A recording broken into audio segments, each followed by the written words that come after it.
ఆరాధించడానికి ఆయా స్థలాల నుండి చేరి వచ్చిన పరిశుద్ధులు ప్రియులైన ప్రతి వారికి ప్రభువైన యేసుక్రీస్తు నామములో వందనాలు సమర్పిస్తున్నాను. మొదటి పేతురు పత్రిక 2వ అధ్యాయము 9వ వచనాన్ని మనం ధ్యానం చేస్తా ఉన్నాం. అయితే మీరు చీకట్లో నుండి ఆశ్చర్యమైన తన వెలుగులోనికి మిమ్ముని పిలిచిన వాని గుణాతిశయములు ప్రచురం చేయ నిమిత్తము ఏర్పరచబడిన వంశమును, రాజులైన యాజక సమూహమును, పరిశుద్ధ జనమును, దేవుని సొత్తైన ప్రజలై ఉన్నారు అని చదువుకున్నాం.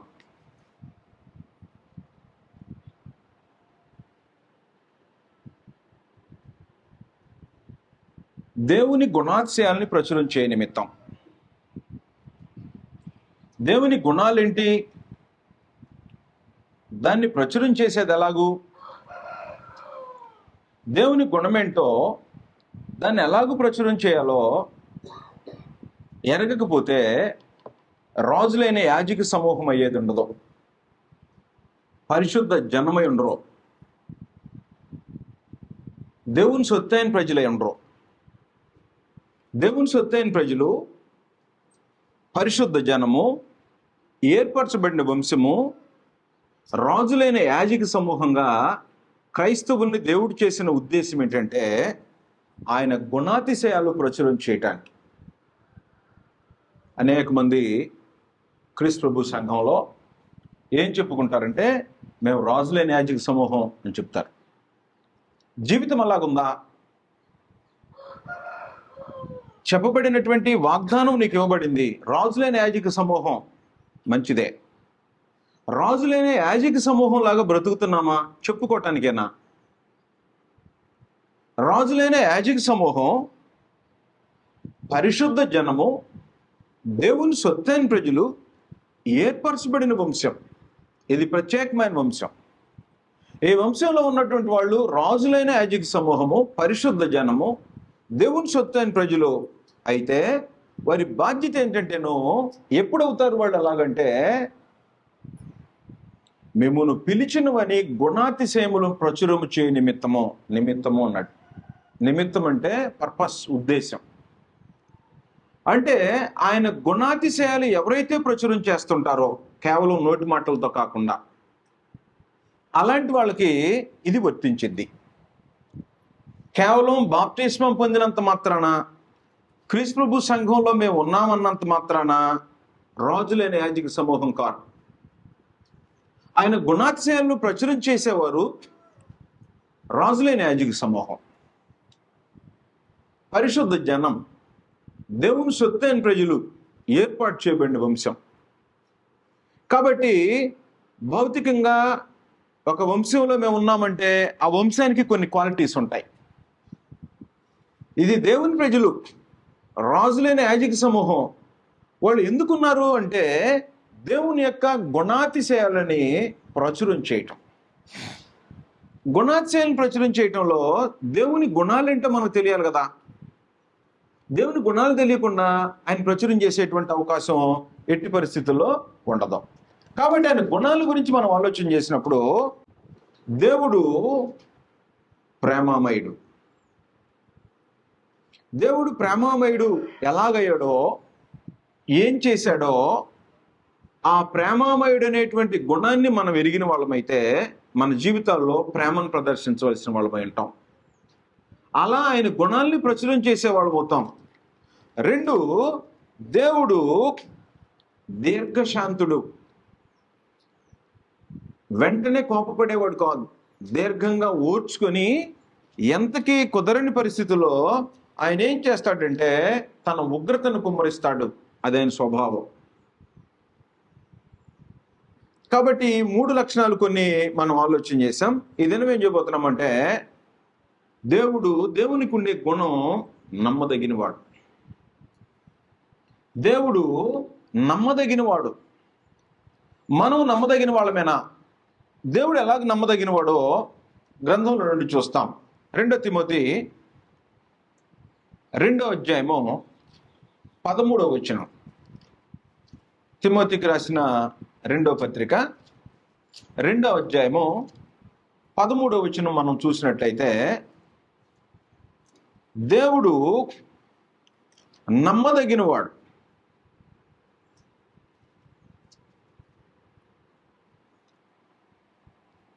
రెండవ అధ్యాయము 13వ వచనం.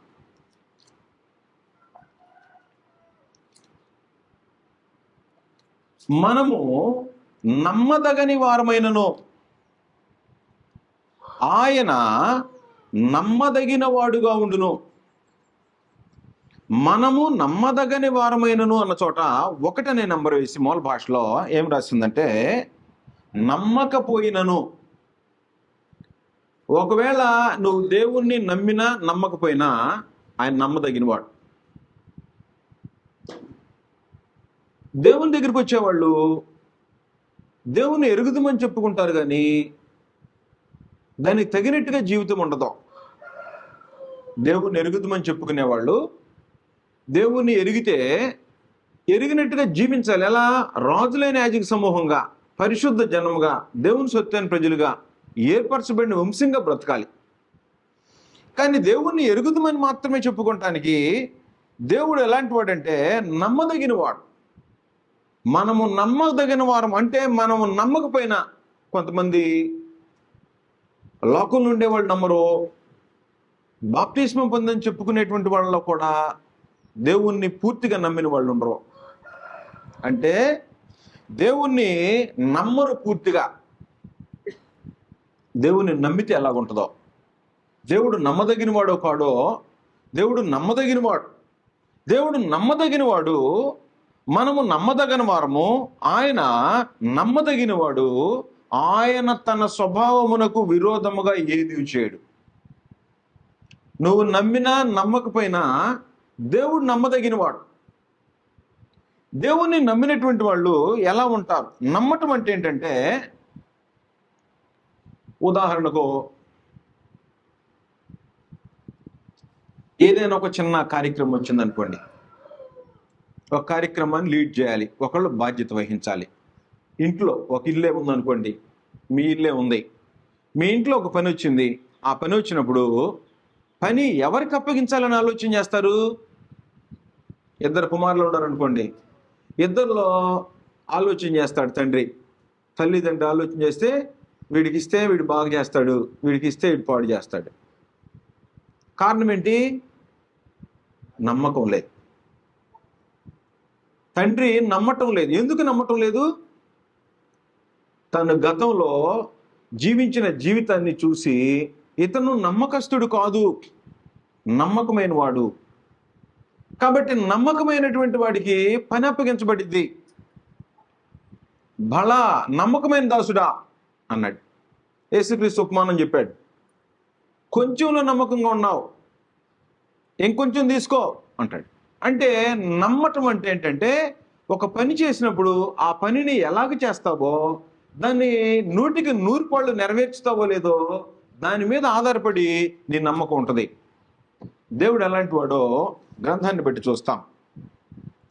దేవుని ప్రజలు కూడా ఎలాంటి వాళ్ళే ఉండాలని కోరుకుంటున్నాడంటే, 2 దినవృత్తాంతాల్లో దావీదు మరియు సమూయేలు కొంతమందిని ద్వారపాలకులుగా పెట్టాలని ఆలోచన చేశారట.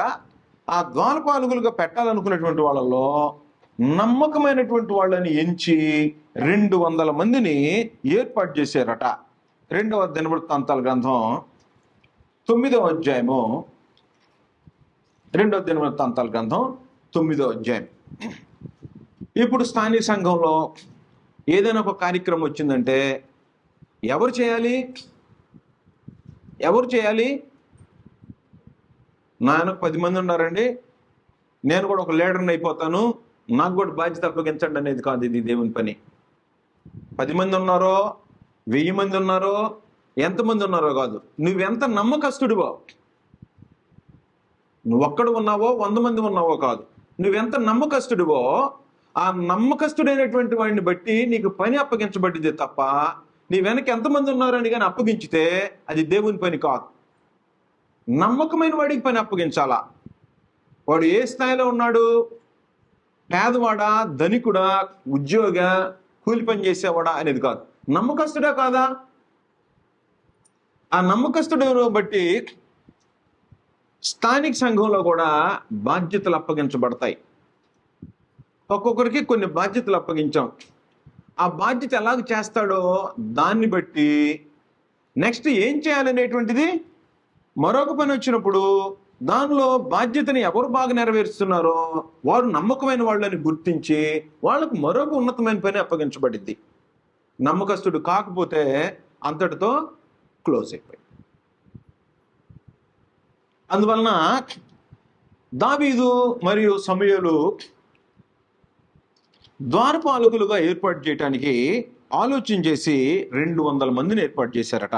మొదటి దినవృత్తాంతాల గ్రంథం 9:22. గుమ్మముల యొద్ద ద్వారపాలకులుగా ఏర్పడిన వీరందరూ 212 మందిని పెట్టారు.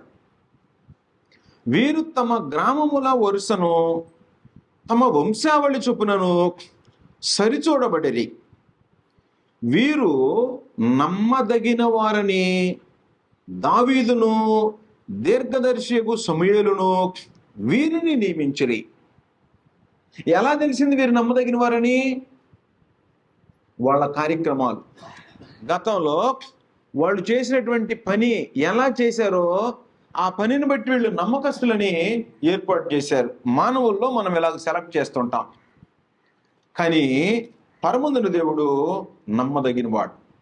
యెషయా గ్రంథం 65:16 యెషయా గ్రంథం 65:16 చదువుతాం.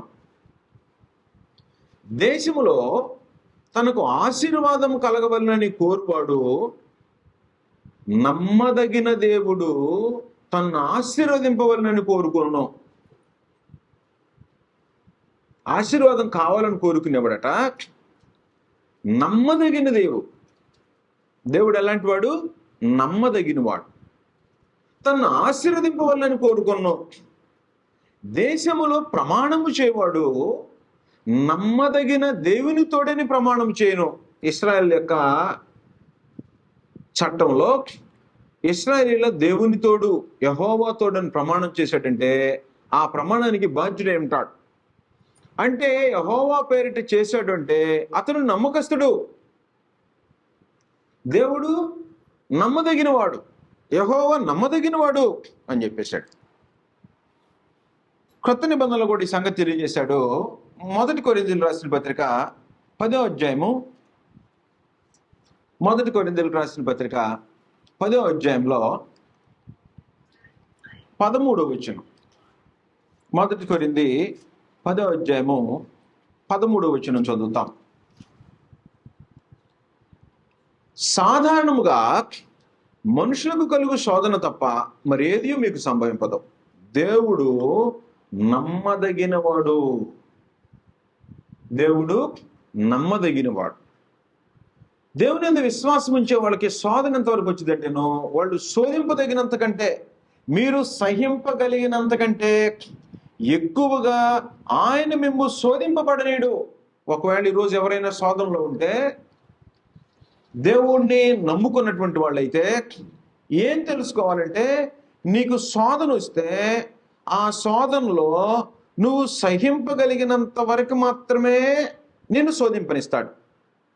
సహింపగలుగుటకు ఆయన శోధనతో కూడా తప్పించుకొని మార్గము కలుగు చేయను. దేవుడు నువ్వు నమ్మితే శోధన వచ్చిందనుకో, నిన్ను ఎంతవరకు శోధింపవలనో అంతవరకే, సహింపగలిగినంత వరకే శోధన పెడతాడు. దాని నుంచి ఎలాగూ తప్పించుకోవాలో ఆ మార్గాన్ని కూడా నీకు ఏర్పాటు చేస్తాడు. నువ్వు దేవుణ్ణి నమ్మితే, దేవుడు నమ్మదగిన వాడని నువ్వు నమ్మితే ఏం చేస్తాడంటే నీకు ఎంతవరకు శోధన కావాలో, ఎందుకంటే ఈ శోధన వల్ల ఏం జరిగిద్దంటే బంగారం ఎలాగో శుద్ధి అయిందో నీకు శోధన వచ్చినప్పుడు నీ పవిత్రత, నీ భక్తిహీనత తొలగిపోయి పవిత్రుడు అయిపోతావు. శోధన లేదనుకోండి జీవితం, ఉదాహరణకు రోజు ఒక ఆయన పోటీల్లో పాల్గొనాలని పరుగులు తీస్తున్నాడు. పోటీ పెట్టలేదనుకో, పోటీలు పెట్టకపోతే ఎవరు గెలిచారో ఎలా తెలిసింది? అందరూ బాగా పరిగెత్తినట్టే ఉంటుంది. ఎప్పుడైతే పోటీ వచ్చిందో ఆ పోటీ వచ్చినప్పుడు దానిలో ఎవరు బాగా పరిగెత్తగలరో తెలిసిపోయింది. దానిలో మెరుగు ఎలాగుందో తెలిసిపోద్ది. అలాగే ప్రార్థన తీసుకొని బైబిల్ తీసుకొని వెళ్ళే ప్రతివాడు దేవుణ్ణి నమ్మేవాడు కాదు. శోధన వచ్చినప్పుడు నిలబడేటువంటి విధానం నువ్వు దేవుణ్ణి నమ్ముతున్నావో లేదో తెలిసిపోద్ది. శోధన వచ్చినప్పుడు ఆ శోధనలో నిలబడగలిగిన సామర్థ్యాన్ని దేవుడు నీకు ఇస్తాడు, అంతకంటే ఎక్కువ ఇవ్వడం. దాన్ని ఒకవేళ ఉంటే దాన్ని తప్పించుకోవడానికి కూడా మార్గాన్ని దేవుడు ఏర్పాటు చేస్తాడు. నువ్వు దేవుణ్ణి నమ్మిన వాడివైతే, దేవుడు నమ్మదగిన వాడని నువ్వు నమ్మితే, శోధన వచ్చినప్పుడు దాన్ని జయించడానికి ప్రయత్నం చేస్తావు. శోధనలో నిలబడాలి. శోధన సహించేవాడు ధన్యుడు. కాబట్టి దేవుడు నమ్మదగినవాడు. హెబ్రీ పత్రికలు ఇంకొంచెం క్లియర్గా చూస్తాం. 11వ అధ్యాయం 7వ వచనంలో 6-7 విశ్వాసము లేకుండా దేవునికి ఇష్టుడైండుట అసాధ్యం. దేవుని యొద్దకు వచ్చువాడు ఆయన ఉన్నాడనియు తన్ను వెదుకు వారికి ఫలము దయచేవాడని నమ్మవలెను కదా. ఏమి నమ్మాలి? దేవుని యొద్దకు వచ్చేవాడు ఆయన ఉన్నాడని నమ్మాలి. దేవుడు నమ్మదగిన వాడని నమ్మాలి. అలా నమ్మితే 11వ వచనంలో, హెబ్రీయులకు రాసిన పత్రిక 11వ అధ్యాయం 11వ వచనంలో, విశ్వాసమును బట్టి శారాయు వాగ్దానము చేసిన వాడు నమ్మదగిన వాడని ఎంచుకొనెను గనుక తాను వయస్సు గతించినదైనను గర్భము ధరించుటకు శక్తి పొందెను. వయసు ఎంతప్పుడు? కాన్పు ఉడిగిపోయింది, బిడ్డలను కనే సామర్థ్యం లేదు, నిరీక్షణ లేదు, బిడ్డలు పుడతారనేటువంటి నిరీక్షణ కూడా లేని పరిస్థితిలో దేవుడు వాగ్దానం చేశాడు. మీదటికి నీ కుమారుడు పుడతాడు అని అన్నాడు. నవ్వుకుంది. పాత నిబంధనలో చూస్తే నమ్మినట్టు కనపడదు, నవ్వింది, నువ్వు నవ్వావు అన్నాడు. కానీ కొత్త నిబంధనలో చూస్తే ఏం చెప్తున్నాడంటే 11వ వచనంలో, వాగ్దానం చేసిన వాడు నమ్మదగిన వాడని ఎంచుకొనెను గనుక తాను వయస్సు గతించినదైనను గర్భము ధరించుటకు శక్తి పొందెను. కాబట్టి నమ్మిన వాళ్ళ పరిస్థితి ఇది. ఇంతకి దేవుడు నమ్మదగిన వాడని ఎలా తెలిసింది? శారా నమ్మింది. 100 సంవత్సరాల అబ్రహాంకి ఇస్సాకు పుట్టాడు. కాబట్టి ఇస్సాకు ఆ వయసులో పుట్టడం అనేటువంటిది దేవుణ్ణి నమ్మొచ్చు అని చెప్పటానికి ఒక నమ్మకం. దేవుణ్ణి నమ్మొచ్చు, ఈ వ్యక్తిని నమ్మొచ్చు అని మనం ఎలాగో తన కార్యాలు బట్టి చెప్తామో, దేవుడు మానవులందరికంటే ఉన్నతమైన వాడు. దేవుణ్ణి నమ్మొచ్చు అని చెప్పటానికి దేవుడు పాత నిబంధన చరిత్ర అంతా మనం చదివితే అనేక ఉదాహరణలు కనబడతాయి. ఒక ఎగ్జాంపుల్ ఏంటంటే, ఇశ్రాయేలీయులకి వాగ్దానం చేశాడు, అబ్రహాంకు వాగ్దానం చేశాడు, నీ 4వ తరం మరలా ఇక్కడికి వచ్చింది, 430 సంవత్సరాలు అయిపోయిన తర్వాత నీ 4వ తరాన్ని మరలా తీసుకొచ్చి ఈ కనాను దేశంలో ప్రవేశపెడతా, ఇదిగో ఈ భూభోగం చూడు, ఇదే మీకు ఇవ్వబోయేది మీ తరాలకి అన్నాడు. 430 సంవత్సరాలు అయిపోయిన తర్వాత మోషే ద్వారా నడిపించి 10 అద్భుతాలు చేయించాడు దేవుడు తనను నమ్మటానికి. ఫరో దగ్గర 10 అద్భుతాలు చేయించాడు. ఈ 10 అద్భుతాలు చేసిన తర్వాత విడుదల చేసి బయటికి పంపించి తీసుకొచ్చినప్పుడు సైన్యం ఎదురొస్తుంటే ఎర్ర సముద్రాన్ని పాయలు చేశాడు. కళ్ళ ముందు కనపడుతున్నప్పుడు ఎర్ర సముద్రాన్ని పాయలు చేశాడు అనేటువంటి కళ్ళతో చూసినటువంటి వాళ్ళు దేవుణ్ణి నమ్మారా? నమ్మలా.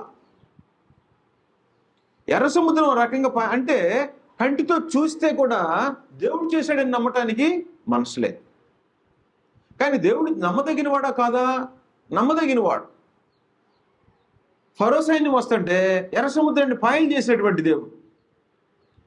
కాబట్టి అలాగూ పాత నిబంధన చరిత్ర మనం అంతా చూస్తుంటే మనకి దేవుడు నమ్మదగినవాడు అని చెప్పడానికి అనేకమైన ఉదాహరణలు ఉంటాయి. కొన్ని సంగతులు మనం గ్రంథంలో నుండి చూస్తాం. ఏంటదంటే,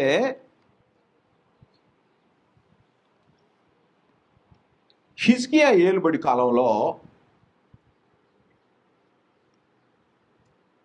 ఇశ్రాయేల్ సామ్రాజ్యం 10 గోత్రాలు అష్షూర్ రాజుకి బానిసలుగా అష్షూర్ రాజు వచ్చి పట్టుకెళ్ళిపోయాడు. అష్షూర్ రాజు వచ్చి పట్టుకెళ్ళి వెళ్ళిపోయిన తర్వాత 2వ రాజుల గ్రంథం 18వ అధ్యాయం మనం చూస్తే దేవుడు నమ్మదగినవాడు. దేవుడు నమ్మదగినవాడని మనం పాత నిబంధన చరిత్రలో అనేకమైన ఉదాహరణలు ఉన్నాయి. 19వ అధ్యాయం కంటే ముందు 18వ అధ్యాయం చూస్తాం. 18వ అధ్యాయం 9వ వచనంలో, రాజైన హిజ్కియా ఏలుబడిలో 4వ సంవత్సరం ముందు ఇశ్రాయేల్ రాజైన ఏలా కుమారుడగు హోషేయ ఏలుబడిలో 7వ సంవత్సరం ముందు అష్షూర్ రాజైన షల్మనేషరు షమ్రోను పట్టణం మీదకి వచ్చి ముట్టడి వేశాను. 3 సంవత్సరములు పూర్తి అయిన తర్వాత అష్షూరీయులు దాన్ని పట్టుకొనిరి. కాబట్టి అష్షూరీయులు పట్టుకున్నారు. ఎప్పుడది? 4వ సంవత్సరంలో. 6వ సంవత్సరం ముందు 9వ హోషేయ ఏలుబడిలో 9వ సంవత్సరంలో షమ్రోన్ పట్టణం పట్టబడింది. షమ్రోన్లో ఇశ్రాయేలు యొక్క రాజధాని అది. 10 గోత్రాలు ఉన్నారు కదా, ఇశ్రాయేల్ యొక్క 10 గోత్రాలకి రాజధాని షమ్రోన్. దాని రాజధానిగా 10 గోత్రాలను ఏలుబడి చేసుకొని హోషేయ ఏలుబడి చేస్తా ఉన్నాడు. యూదుల్ని ఏలుబడి చేసేటువంటి రాజు హిజ్కియా. ఈ హిజ్కియా ఒక పక్క ఏలుబడి చేస్తుంటే, రెండో వైపు ఇశ్రాయేలీలు ఏలుబడి చేసే హోషేయ రాజు కాలంలో హిజ్కియా ఏలుబడి చేస్తుండేటువంటి 9వ సంవత్సరంలో షమ్రోన్ పట్టణం పట్టబడింది. అష్షూర్ రాజు వచ్చి దాన్ని అయితే ఆక్రమించుకొని తీసుకొని వెళ్ళిపోయి గోజాన్ నది దగ్గర ఉన్న హోలకు హోబరన్ పట్టణంలో మాదీల్ పట్టణంలోకి ఇశ్రాయేల్ 10 గోత్రాలను తీసుకొని వెళ్ళాడు. మిగిలిపోయింది ఇంక ఎన్ని గోత్రాలు? 2 గోత్రాలు, యూదా, బెన్యామీను. 10 గోత్రాల జనం అంటే ఎక్కువ, 2 గోత్రాల జనం ఎక్కువ? 10 గోత్రాల జనం ఎక్కువ. 10 గోత్రాల వాళ్ళు దేవునికి విరోధులైపోయారు, అప్పగించేశాడు దేవుడు. 2 గోత్రాలు మిగిలిపోయినాయి. ఆ 2 గోత్రాలను ఏలుబడి చేస్తున్న ఈ వ్యక్తి ఎవరు ఆ రోజు అంటే హిజ్కియా. హిజ్కియా ఏలుబడిలో 4వ సంవత్సరంలో తిరుగుబాటు చేశారు షమ్రోన్ మీద.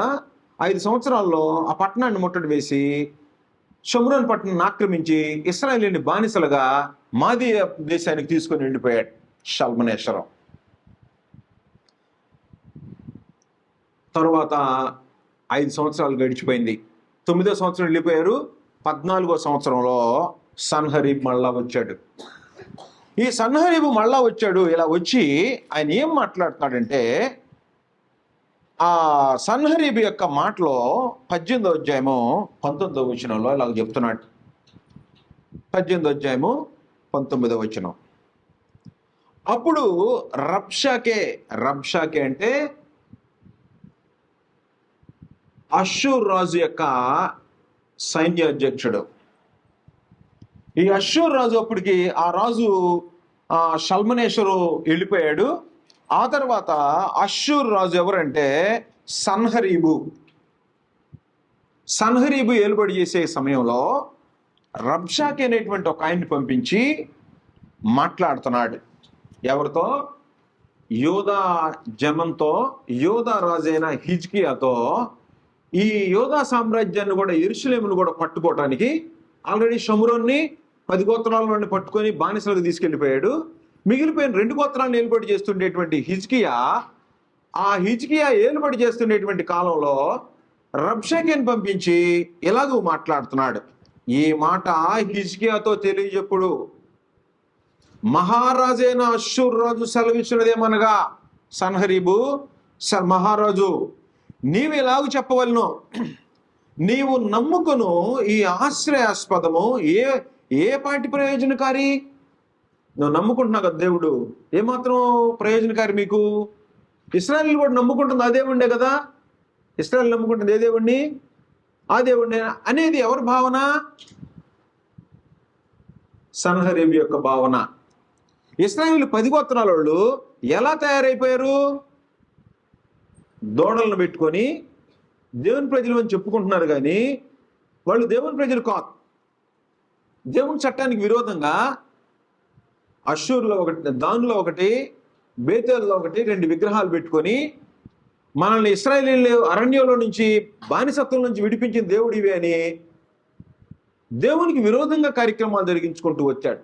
ఎన్నిసార్లు పంపించి చెప్పినా మార్చుకున్న వాళ్ళు కాదు. అందుకని దేవుడు వాళ్ళని అప్పగించాడు. దేవుని వదిలిపెట్టిపోయారు. వాళ్ళు సామాన్యులైన జనుల్ని యాజకులుగా పెట్టారు. ధర్మశాస్త్రానికి విరోధంగా యెరూషలేము బదులు దాను బేతేల్లో విగ్రహాలను పెట్టారు. 7వ నెల బదులు 8వ నెలకు పెట్టాడు. పండగలు మార్చారు. అలాగే సామాన్యులైనటువంటి వారిని లేవీలు కాకుండా సామాన్యులైనటువంటి యాజకులను పెట్టి ధర్మశాస్త్రానికి విరోధంగా కార్యక్రమాలు జరిగించుతుంటే దేవుడు వాళ్ళని అప్పగించాడు. ఇప్పుడు రబ్షాకే ద్వారా సన్హరీబ్ ఏమంటాడంటే, మీరు నమ్ముకుంటున్నారు కదా దేవుడు ఆల్రెడీ మాకు ఎంతమందిని 10 గోత్రాలను అప్పగించాడు. ఆ దేవుడు ఏం చేయలేడు. అది ఇక్కడ విషయం. మీరు నమ్ముకునే దేవుడు ఏం చేయలేడు. మా భార్య నుంచి మిమ్మల్ని కాపాడలేడు. యుద్ధ విషయంలో నీ యోచనను నీ బలమును వట్టి మాటలే. ఎవరిని నమ్ముకొని నా మీద తిరుగుబాటు చేస్తున్నావు అంటే వెనక ఎవరున్నారు? నలిగిన రెల్లు వంటి ఈ ఐగుప్తును నమ్ముకొనిచున్నావు కదా అన్నాడు. 22వ వచనం, మా దేవుడైన యెహోవాను మేము నమ్ముకొనిచున్నామని మీరు నాతో చెప్పేదరేమో సరే. ఒకవేళ మేము ఐగుప్తు కాదు మా దేవుడైన యెహోవాను నమ్ముకుంటున్నామని మీరు చెప్పారనుకో, యెరూషలేమందున్న ఈ బలిపీఠమున వద్ద మాత్రమే మీరు నమస్కారం చేయవలనని యూదా వారికి యెరూషలేము వారికి ఆజ్ఞ ఇచ్చి హిజ్కియా ఎవని ఉన్నత స్థలములను బలిపీఠములను పడగొట్టినో ఆయనే కదా యెహోవా. కావున చిత్తగించి అష్షూరు రాజు అయిన నా ఏలిన వారితో పందెము వేయమో అని ప్రగల్భాలు పలుకుతా ఉన్నాడు. ప్రగల్భాలు పలుకుతా ఉంటే ఈ ప్రగల్భాలన్నీ విన్నాడు. విన్ని 19వ అధ్యాయం 1వ వచనం చూస్తే ఇంకా అనేకమైన సందర్భాల్లోనే వినండి, అది చదవండి, మీకు అర్థమైంది. ఏం చెప్తా ఉన్నాడంటే 18వ అధ్యాయం 33వ వచనం కూడా చదువుతాం ఒకసారి. ఆయా జనముల దేవతలలో ఏదైనాను ఏ దేశమును అష్షూరు రాజు చేతుల నుంచి విడిపించినా అంటే మేము మొత్తాన్ని జయించుకుంటూ వస్తున్నాం. ఎవరు విడిపించిన వాళ్ళు లేరు. హమాతు దేవతలు ఏమాయను, అర్పాదు దేవతలు ఏమాయను, సెపర్వాయిము దేవతలు ఏమాయను, హేన ఇవ్వాను వారి దేవతలు ఏమాయను. షమ్రోను దేశపు దేవత మా చేతిలో నుండి షమ్రోను విడిపించనా. షమ్రోన్లో ఎవరున్నారు? ఇశ్రాయేలీయులు ఉన్నారు.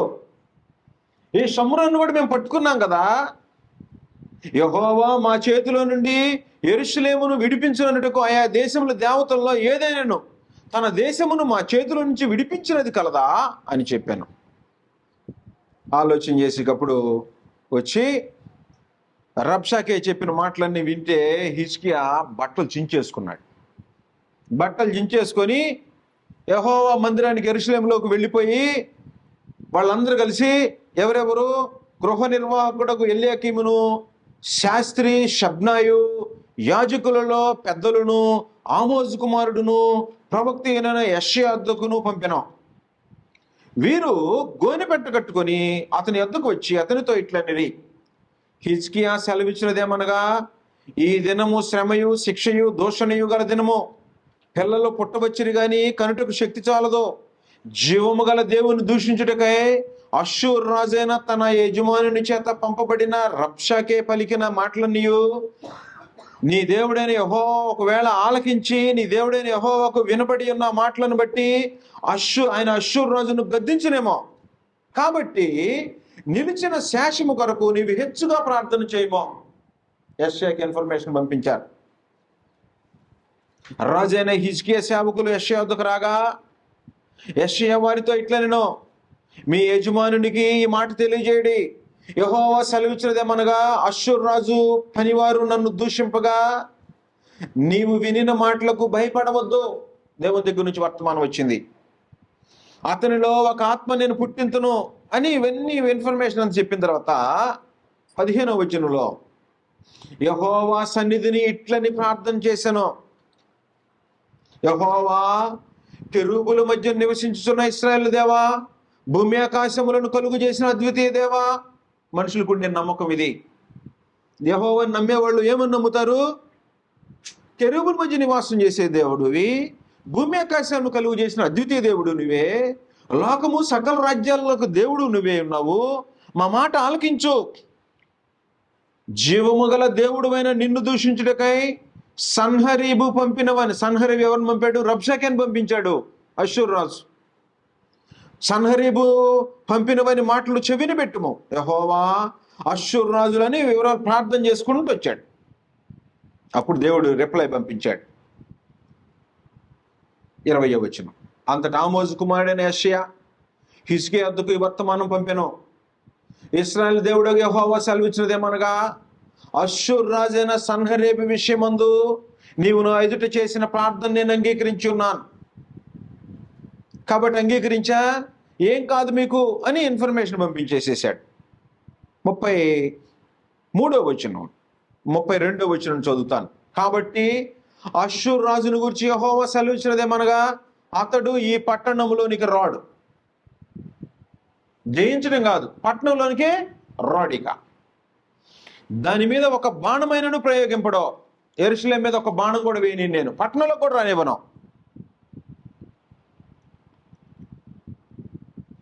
ఒక కేడెము పైన దానికి కనపరచడో, దాని ఎదుట ముట్టడి దెబ్బ కట్టడో. షోమ్రోను చుట్టూ ముట్టడి దెబ్బ కట్టాడు, యెరూషలేము చుట్టూ ముట్టడి దెబ్బ కూడా నేను చుట్టూ కట్టనివ్వను. ఈ పట్టణం లోపలికి రాక తాను వచ్చిన మార్గముననే అతడు తిరిగిపోవును. ఇదే యెహోవా. యెహోవాని నమ్ముకొని, యెహోవా నమ్మదగిన దేవుడు, ఆయన నమ్ముకొని ప్రార్థన చేశారు. గోనె పట్టు కట్టుకొని ఉపవాసం ఉండి ప్రార్థన చేశారు.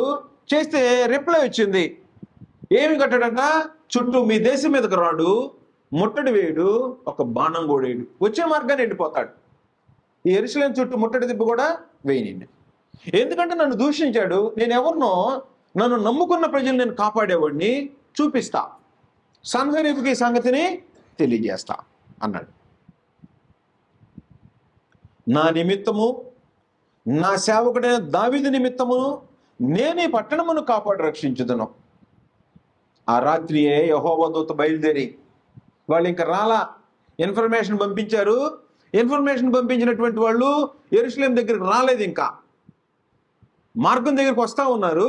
వచ్చేటప్పుడు రాత్రి పూటట అష్షూరు రాజు వారి దొండిపేటలో యెహోవా దూత, ఒకే ఒక దూత వచ్చి 180,000 మందిని హతము చేశాం. ఎంతమంది? 180,000. ఎంత దూరం పడతారు ఇక్కడ కానీ లెక్క పెడతారు, పడేస్తే శవాలు రాలిపోయినాయట. ఉదయమున లేచి జనులు చూడగా వారందరూ మృత కళేబరములై ఉండిరి. అష్షూరు రాజైన సన్హరీబు తిరిగిపోయి నినివే పట్టణమునకు వచ్చి నివసించిన తర్వాత అన్నాడు. తిరిగి యెరూషలేము వచ్చాడా? రాలేదు. ఎంతమంది దూతలు? యెహోవా దూత, ఒకే ఒక దూత. ఒకే ఒక దూత వస్తే ఏం జరిగింది? ఎంతమంది చనిపోయారు? 185,000 మంది. 185,000 మందిని చంపి వెళ్ళిపోయాడు. ప్రభువైన యేసు హింస పడతా ఉన్నాడు. హింస పడుతుంటే ఆయన కోరుకున్నాడు అనుకో, ఎంతమంది దూతలు వస్తారు? హిజ్కియా కోరితే ఎంతమందిని పంపించాడు దేవుడు? యెహోవా దూత వస్తే ఎంతమంది చచ్చిపోయారు? 85,000 మంది వచ్చారు. యేసుక్రీస్తు కోరుకున్నాడు అనుకో, ఎంతమంది వస్తారు? మత్తయి సువార్త 26వ అధ్యాయం.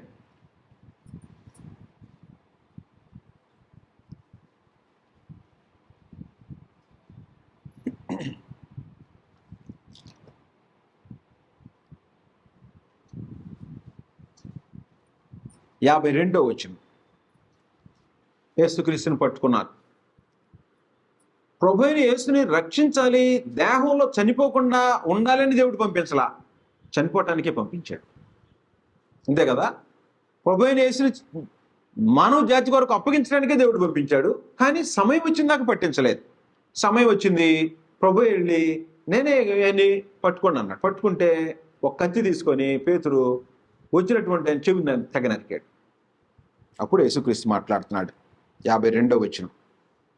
యేసు, నీ కత్తి వరలు తిరిగి పెట్టుమో, కత్తి పట్టుకొని వారందరూ కత్తి చేతనే నశించుదురు. ఈ సమయమున నేను నా తండ్రిని వేడుకొనలేననియు, వేడుకొని ఎడల నేనేం చేయలేను? వేడుకోలేను. ఎందుకు వేడుకోలేను? నేను అప్పగించబడటానికే వచ్చా. నేను వచ్చింది అప్పగించబడటానికే. వేడుకోలేను నేను. తండ్రి నన్ను తప్పించని నేను వేడుకోలేను. ఎందుకని? నన్ను పంపించింది ఆయన చనిపోవటానికే. ఇదే గడి, అప్పగించబడాల్సినటువంటి గడి ఇదే. కాబట్టి నేను కోరుకోను. ఒకవేళ వేడుకొని ఎడల 12 సేనా వ్యూహముల కంటే ఎక్కువ మంది దూతలను ఇప్పుడే నాకు పంపడని నీవు అనుకుంటున్నావా? దేవుని యొక్క సామర్థ్యం ఎంతమంది అట? 12 సేనా వ్యూహాలంటే ఎంతమంది? వ్యూహం ఒకటి, ఒక వ్యూహం వచ్చి 6000. 12 వ్యూహాలంటే 72,000. 72,000 మంది. 72,000 మంది వచ్చారనుకో, ఓ రాత్రిపూట ఒక్క నిమిషం అటు దిగారనుకో, 1333 కోట్ల మందిని చంపేస్తారు. ప్రపంచ జనాభా కూడా లేదంతా. 800 చిల్లర కోట్లు, 825 ప్రాంతంలో ఉంటుంది. ప్రపంచం మొత్తంలో ఉండే జనం 820 కోట్లు. ఒకవేళ 12 వ్యూహాల కంటే ఎక్కువ ఉన్నారంట, ఇంకెంత ఉన్నారో తెలియదు. ఒక్క నిమిషం అటు పంపించాడు అనుకో, వాళ్ళందరూ దిగారు అనుకో, వ్యూహం ఒక్కొక్కటి 6,000 యోధులు. ఒక ఆయన్ని పంపిస్తే 185,000 మంది వచ్చారు. ఆ రకంగా ఆ లెక్కన వేసుకున్నా కూడా 72,000 మందిని పంపిస్తే ఎంతమందిని చంపుతారు? 1332 కోట్ల మందిని చంపేసి వెళ్ళిపోగలరు. దేవుడు ఎంత సామర్థ్యం కలిగిన వాడైతే, అలాంటి దేవుడిని నువ్వు ఎంత నమ్ముతున్నావు? యేసుక్రీస్తు వేడుకోవాలా, హిజ్కియా వేడుకున్నాడు. ఎందుకంటే జీవం గల దేవుణ్ణి దూషిస్తున్నాడు.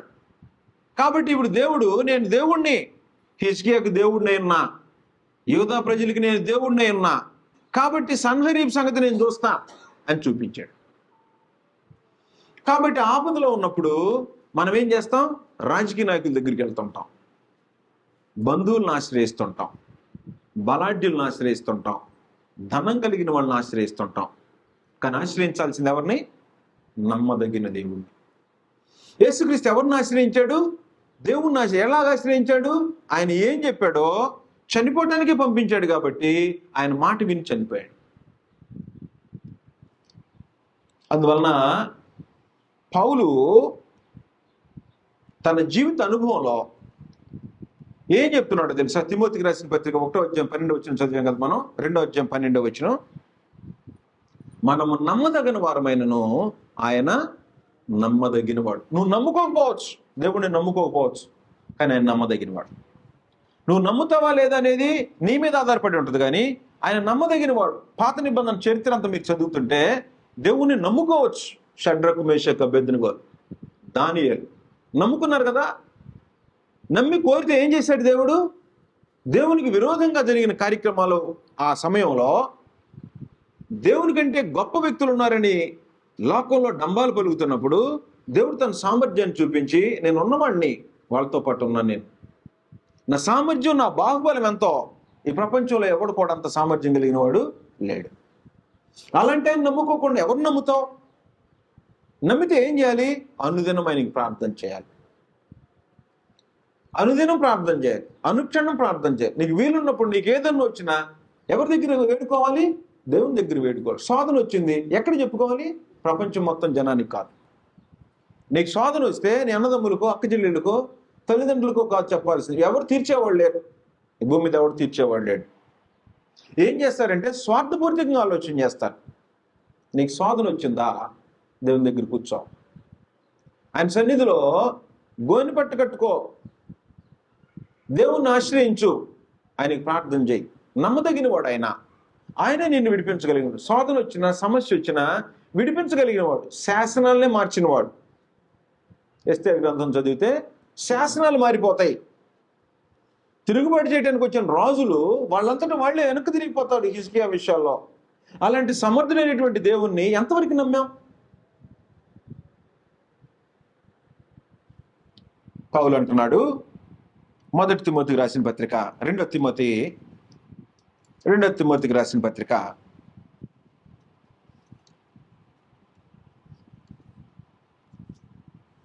మొదటి అధ్యాయము 12వ వచనంలో తన అనుభవాన్ని మాట్లాడుతున్నాడు. తన అనుభవం దేవుని దగ్గర ఎలాగుందో మాట్లాడుతూ ఉన్నాడు. 12వ వచనం, ఆ హేతువు చేత ఈ శ్రమలను అనుభవించుచున్నాను, కానీ నేను నమ్మినవన్నీ ఎరుగుదును గనుక సిగ్గుపడను. నేను ఎవరు నమ్మానో ఆయన ఎరుగుదును అంటే ఆయన బాహుబలం ఎంతో తెలుసు, ఆయన గుణం ఏంటో నాకు తెలుసు. కాబట్టి ఆయన గుణం నాకు తెలుసు కాబట్టి నేను నమ్మినవన్నీ ఎరుగుదును కనుక సిగ్గుపడను. నేను ఆయనకు అప్పగించిన దానిని రాబోచున్న దినం వరకు ఆయన కాపాడగలడని రూఢిగా నమ్ముకొంచున్నాను. కాబట్టి ఆయన క్రీస్తు వచ్చే వరకు కూడా మనల్ని కాపాడగలడని నమ్ముకోవాలి. భూమి మీద బ్రతికినంత కాలం శోధనలో శ్రమలను అనుభవిస్తున్నాడట. అనుభవించితే ఆయన కాపాడగలడని నమ్ముతున్నాను నేను. ఎంతమంది నమ్ముతారు ఇలా? దేవుని నమ్మటం అంటే నీకు శోధన వచ్చినప్పుడు తెలిసి దేవుడిని ఎంత నమ్మేవో. ఆయన నమ్మదగినవాడు. 2 తిమోతి 2వ అధ్యాయము మొదటి 2 వచనాలు చదివితే, నా కుమారుడా, క్రీస్తు యేసునందున్న కృపచేత బలవంతుడవు కమ్ము. నీవు అనేక సాక్షులు ఎదుట నా వలన వినిన సంగతులను ఇతరులకు బోధించుటకు సామర్థ్యము గల నమ్మకమైన మనుషులకు అప్పగించుము. ఈ రోజున అనేక మంది సేవకులకు అవ్వాలి, నేను సేవకుని అవ్వాలి అని కోరుకుంటున్నాను.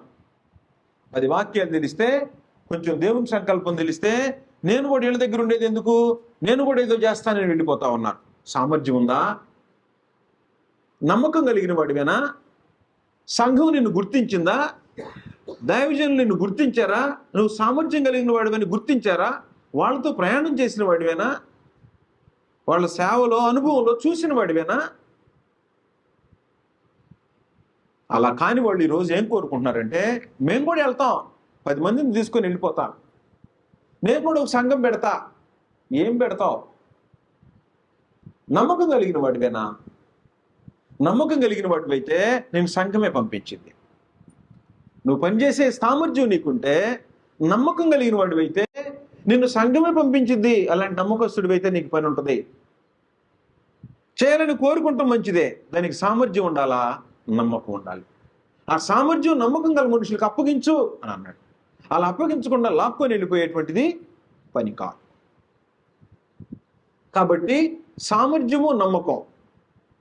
ఒకవేళ నీ దగ్గర పనిచేసేవాడు సామర్థ్యం నమ్మకం కలిగిన వాడు కాదనుకో, సంఘం గుర్తించింది. నువ్వు సమర్థుడివో కాదో నీ సామర్థ్యం తెలిసిపోతూ ఉంటుంది. అందువలన దేవుణ్ణి నమ్మటం ఒకవైపు అయితే, దేవుణ్ణి ఎరిగి నమ్మటం ఎరగకుండా నమ్మటం వేరు, గుడ్డిగా నమ్మటం వేరు.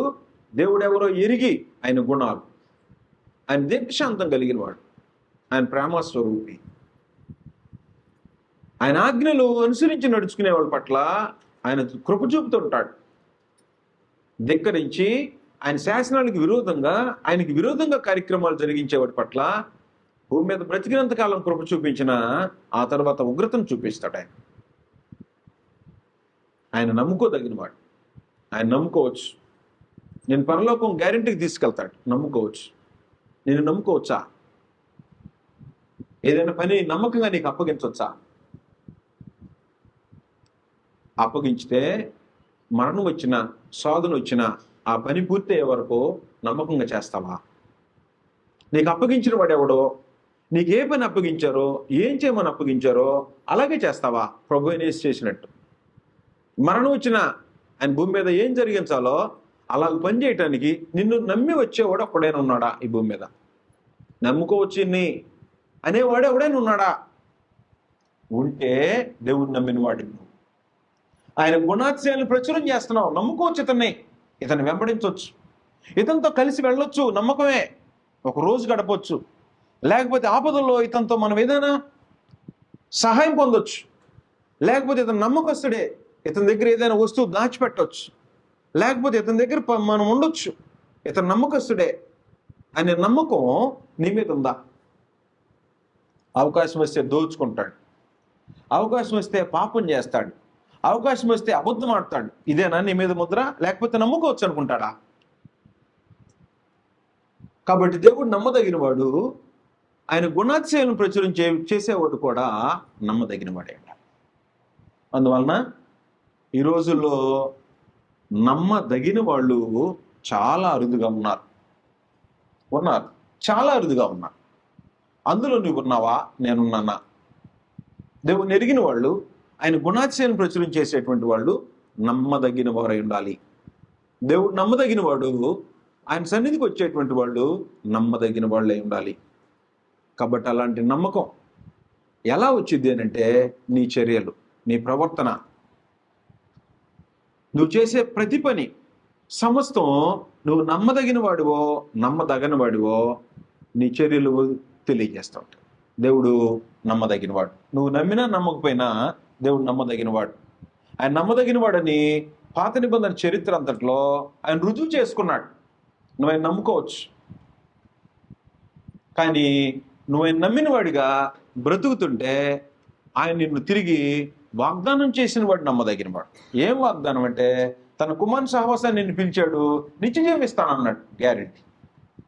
అలాగే నమ్మకంగా ప్రకటన గ్రంథం మనం చదివి అనేకసార్లు 14వ అధ్యాయంలో పిలువబడిన వారై, ఏర్పరచబడిన వారై, నమ్మకమైన వారై ఉండాలి. ప్రకటన గ్రంథంలో ఆయన 17వ అధ్యాయం, ప్రకటన గ్రంథం 17వ అధ్యాయము 14వ వచనంలో తనతో కూడా ఉండిన వారు పిలువబడిన వారై, ఏర్పరచబడిన వారై, నమ్మకమైన వారై ఉన్నందున ఆయన రాజులను జయించును. అంటే భూమి మీద ఈ రోజున అపవాదితో యుద్ధం చేస్తే క్రీస్తు ప్రభు జయం పొందాలంటే నువ్వు నమ్మకమైన వాడివై ఉండాలి. దేవుడు నమ్మకమైన వాడు, నమ్ముకోదగిన వాడు. నువ్వు నమ్మకమైన వాడివై ఉండాలి. పిలుపుని ఏర్పాటుని నిశ్చయం చేసుకొని నమ్మకమైన వాడివై ఉంటే ఆయన గుణాతిశయాలను ప్రచురం చేసేవాడివై ఉంటావు. రాజులైన యాజక సమూహంలో ఉంటావు. దేవుని సొత్తైన ప్రజలు, ఏర్పరచబడిన వంశం, పరిశుద్ధ జనం అనే పేరు నీకు తగిద్ది. నువ్వు నమ్మకమైన వాడు కాకపోతే పేరుకే నేను రాజులైన యాజక సమూహం అని చెప్పుకుంటున్నావు తప్ప రాజులైన యాజక సమూహం లేదు, ఏమీ లేదు. కాబట్టి నమ్మకం, దేవుడు నమ్మదగిన వాడు. ఆయన ఎద్దకు వచ్చేవాళ్ళు కూడా నమ్మదగిన వాళ్ళై ఉండాలి, పరిశుద్ధులై ఉండాలి. కాబట్టి అలాగ మనం జీవితంలో మనం చేసే పని నమ్మకమైనదిగా, దేవుణ్ణి ఈ నమ్మకమైన దాని ద్వారా దేవుని యొక్క గుణాన్ని, దేవుడు నమ్మదగిన వాడు, ఈయన నమ్మదగిన వాడు, నమ్ముకోవచ్చు ఈయన్ని అనేటువంటి రూపంలో మన బ్రతుకులు, మన జీవితాలు, మన ప్రవర్తన అలా దిద్దుకొని జీవించి దేవుని యొక్క గుణాతిశయాలను ప్రచురం చేసే రాజులైన యాజక సమూహంగా, ఏర్పరచబడిన వంశంగా, పరిశుద్ధ జనముగా, దేవుని సొత్తైన ప్రజలుగా భూమి మీద మనం సంచరించాలని ప్రభువైన యేసుక్రీస్తు పేరిట మరొకసారి మీ అందరికీ వందనాలు సమర్పిస్తూ ముగిస్తాం.